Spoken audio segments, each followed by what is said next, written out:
Certo? Vamos mergulhar nisso direto, sem enrolação.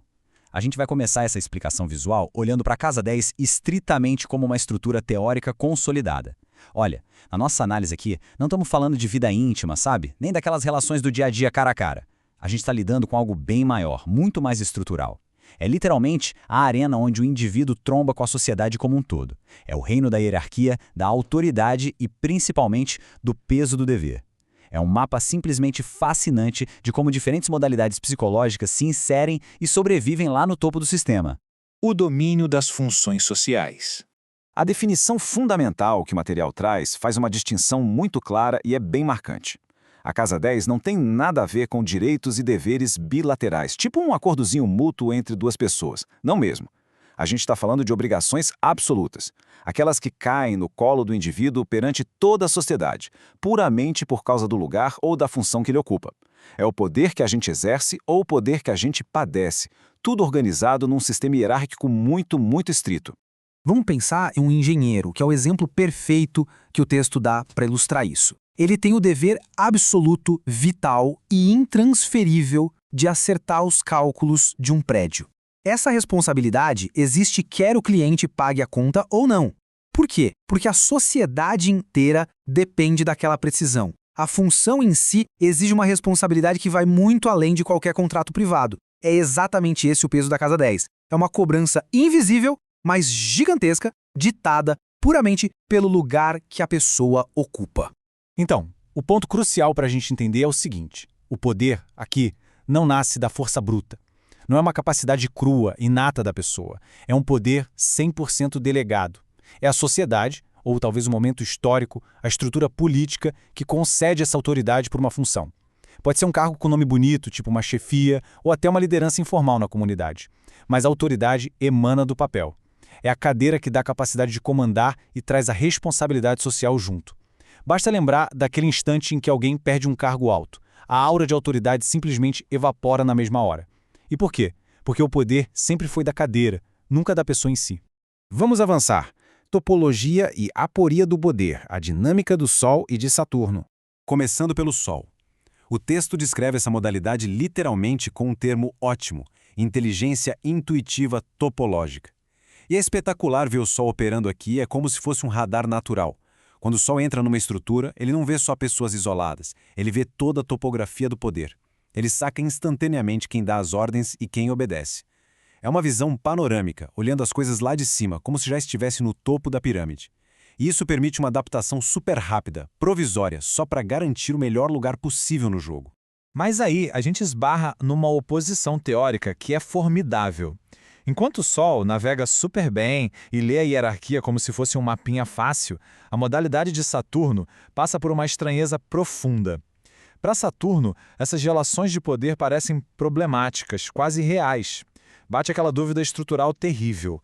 É o indivíduo que domina a sociedade ou é a sociedade que faz dele um mero fantoche para cumprir os propósitos dela? A autoridade, na visão de Saturno, parece sempre emprestada, nunca real. É aquela sensação sufocante e universal de estar vestindo um papel desenhado por outras pessoas.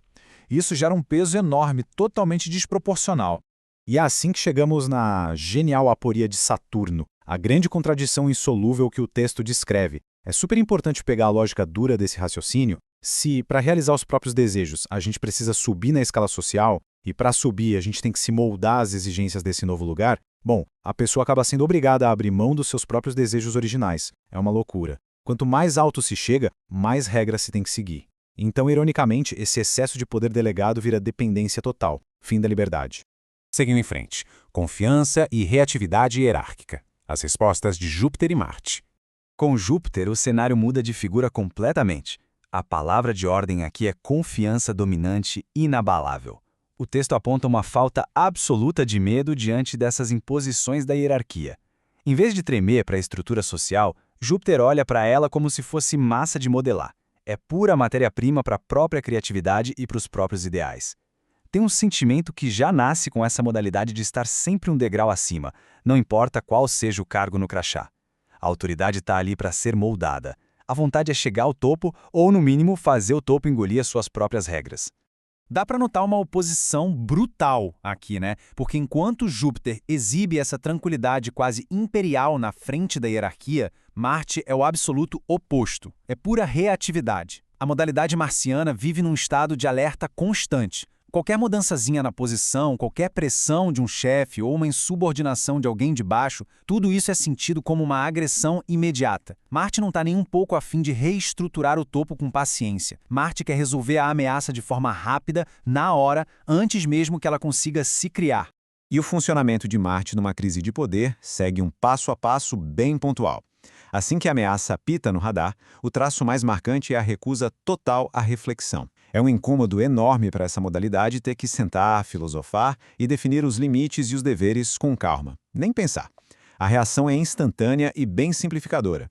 Pode virar um grito de comando hiperautoritário, uma rebelião explosiva, ou até abandonar o cargo de uma vez, sem dar satisfação para ninguém. O que realmente importa é acabar com aquela indefinição de poder o mais rápido possível. Nossa próxima parada, imaginação e flutuação emocional. O processamento interno de Vênus e da Lua.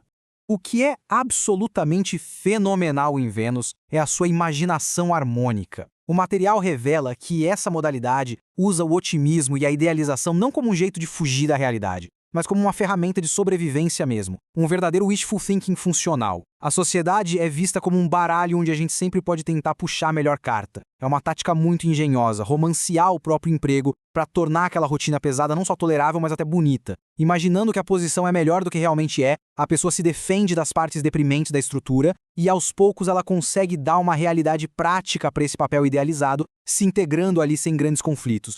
Mas a diferença de Vênus para a Lua é enorme. Enquanto Vênus usa a imaginação para estabilizar e deixar o ambiente mais leve, a Lua apresenta uma vulnerabilidade bem mais profunda. Uma flutuação emocional que está ligada diretamente a esse sucesso social. Aqui não tem aquela blindagem do pensamento ilusório positivo. O que existe é um estado de espírito que oscila perigosamente. Tudo depende da aceitação, do prestígio e do lugar que se ocupa dentro desse sistema implacável de poder que é a Casa 10. A grande complexidade da Lua mora num paradoxo. A felicidade realmente depende do lugar social, isso é fato. Mas o que se busca lá no fundo é a satisfação íntima que o sucesso simboliza, e não apenas o cargo mecânico. O problema é que, quando tal sucesso concreto finalmente chega, ele quase nunca bate com aquela expectativa abstrata. E o resultado? Decepção instantânea. Na mesma hora já nascem desejos novos e ainda maiores. É uma relação super ambígua com a vitória. E tem um detalhe notável. A Lua nutre um desejo todo passivo de alcançar o topo. Aquele esforço duro, suado e visível meio que quebra o encanto, sabe? O ideal seria ser levado para o poder pela aclamação geral, sem ter que mostrar as cicatrizes da escalada.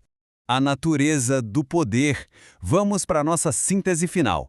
Resumindo bem, quando a gente depara com esses deveres intransferíveis e estruturas de autoridade impostas pela coletividade, a gente vê o Sol agindo como um radar tático, Saturno tropeçando naquelas limitações cruéis e nos paradoxos do poder, Júpiter atropelando o medo com pura autoconfiança criativa, Marte defendendo o território por instinto, Vênus colorindo a realidade para conseguir habitar nela de forma harmônica, e a Lua procurando uma salvação emocional que parece inatingível nesses troféus de status. São 6 maneiras totalmente estruturais e literais que o texto traz para lidar com esse peso opressor e com a complexidade de ocupar uma função social na hierarquia.